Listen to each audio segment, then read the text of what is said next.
Friends, இந்த பலாப்பழ கொட்டையில் எல்லோரும் பலாப்பழத்தை சாப்பிட்டு நிறைய பேர் இதை விரும்ப மாட்டாங்க. இதை தூக்கி குப்பையில் போட்டுருவாங்க. அதை எப்படி ஈஸியாக இதை யூஸ் பண்ணலான்னு நம்ம பார்க்கலாம். இது ஒரு ஸ்வீட் ரெசிப்பியாக இன்றைக்கி நம்ம செய்ய போகிறோம். நிறைய ரெசிபிஸ் இருக்குது. இது நிறைய பேருக்கு தெரியாது. இது என்ன 4 தானே தூக்கி போட்டுருவாங்க. அப்படி இல்லாமல் சேர்த்து வச்சு இது எப்படி யூஸ் பண்ணலான்றதை பார்க்கலாம். ஃபஸ்ட்டு இதை எடுத்துக்கலாம். ஒரு பேன் வச்சுக்கலாம். நம்ம எடுத்து வச்சுருக்க இந்த பலாக்கொட்டையை போட்டுக்கலாம். இதை நல்லா வறுத்துக்கலாம்.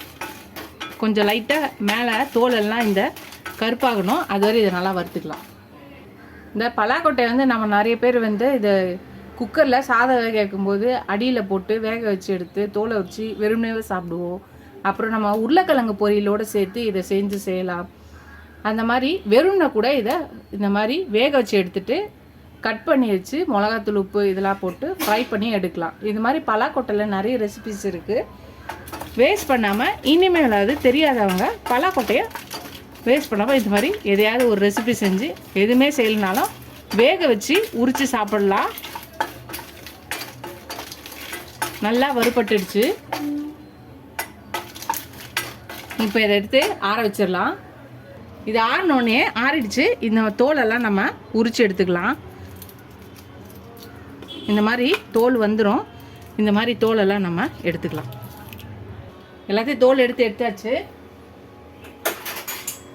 இப்போ இதை ஒரு மிக்ஸி ஜாரில் போட்டுட்டு இதை தூள் பண்ணி எடுத்துகிட்டு வந்துடலாம்.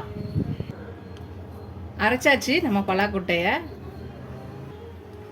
அது ஒரு பிளேட்டில் எடுத்து வச்சுக்கலாம். இப்போ ஒரு 5-6 பேரிச்சம்பழம் எடுத்துக்கலாம். இப்போ இதையும் உள்ளே இருக்க விதையெல்லாம் எடுத்துகிட்டு விதை இல்லாத இருந்தால் அப்படியே போட்டுக்கலாம். இப்போ இதை லைட்டாக அரைச்சி எடுத்துகிட்டு வந்துடலாம். அரைச்சி எடுத்துகிட்டு வந்தாச்சு. இது ஒரு பக்கம் இருக்கட்டும். ஒரு பேன் எடுத்துக்கலாம். இப்போ ஒரு 4 ஸ்பூன் வெல்லம் இல்லை நாட்டு சர்க்கரை ஏதாவது எடுத்துக்கோங்க. ஒரு 2 ஸ்பூன் தண்ணி ஊற்றிக்கலாம். இப்போ இதை நல்லா கரைச்சிக்கலாம். இது நல்லா கரையிட்டோம். கரைஞ்சால் போதும், பாகுபாதும் தேவையில்லை. கரைஞ்சிடுச்சு. இப்போ நம்ம அரைச்சி வச்சுருக்க இந்த பலாக்கொட்டையை தூள் பண்ணியிருக்கோம், அதை போட்டுக்கலாம். அப்புறம் நம்ம எடுத்து வச்சுருக்க அந்த டேட்ஸு அதையும் போட்டுக்கலாம். இப்போ ஒரு 4 ஸ்பூன் டெசிகேட்டட் கோகோனட் இல்லைனா தேங்காய் துருவல் எதனால பரவாயில்ல போட்டுக்கலாம். இப்போ எல்லாத்தையும் நல்லா மிக்ஸ் பண்ணிக்கலாம். இது எல்லாம் ஒன்று திரண்டு வரணும். அது வரையும் நம்ம இதை நல்லா எல்லாத்தையும் ஒன்றா கலந்துக்கலாம். இப்போ இதில் ஒரே ஒரு ஸ்பூன் மட்டும் நெய் போட்டுக்கலாம்.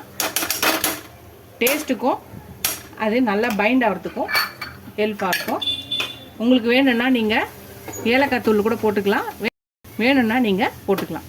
அதை எல்லாத்தையும் நல்லா கலந்துக்கலாம், மிக்ஸ் பண்ணிக்கலாம். அவ்வளோதான். இதை ஆஃப் பண்ணிடலாம். ஆறினோடனே இதை நம்ம லட்டாக பிடிக்க வேண்டியதான். பலாப்பழ லட்டு. இது அப்படியே நம்மளுக்கு எந்த சைஸ் வேணுமோ அந்த சைஸில் நம்ம இதை உருட்டிக்கலாம். இதே மாதிரியே எல்லாத்தையும் நம்ம உருட்டிக்கலாம். ஃப்ரெண்ட்ஸ், அவ்வளோதான். நம்மளோட பலாப்பழ கொட்டையில் ஒரு லட்டு செஞ்சாச்சு. ரொம்ப சூப்பராக ஹெல்த்தியான ஒரு லட்டு தான். நீங்களும் கண்டிப்பாக இந்த பலாப்பழ சீசன் இருக்கும்போதே இந்த பலாப்பழத்தை சாப்பிட்டுட்டு பலாப்பழத்தில் இருக்க கொட்டையை வேஸ்ட் பண்ணாமல் தூக்கி எறியாமல் இந்த மாதிரி நீங்கள் ஒரு லட்டு ரெசிபியை செஞ்சு தரலாம். இந்த வீடியோ பிடிச்சா லைக் பண்ணுங்கள். ஃபஸ்ட் டைம் சேனலுக்கு சப்ஸ்கிரைப் பண்ணிட்டு பாருங்கள். இது ஒரு சப்ஸ்கிரைப் எல்லா தேங்க்ஸ். எனக்கு என் சேனலுக்கு சப்போர்ட் பண்ணிங்கன்னு நினைக்கிறேன். கண்டிப்பாக சப்போர்ட் பண்ணுங்கள். ஃபுல் வீடியோஸ் பாருங்கள். எல்லாத்தையும் பார்த்துட்டு ட்ரை பண்ணி பார்த்துட்டு எப்படி இருக்குன்னு சொல்லுங்கள். இதோட வீடியோ பார்க்கலாம். டாடா பாபா ஃப்ரெண்ட்ஸ்.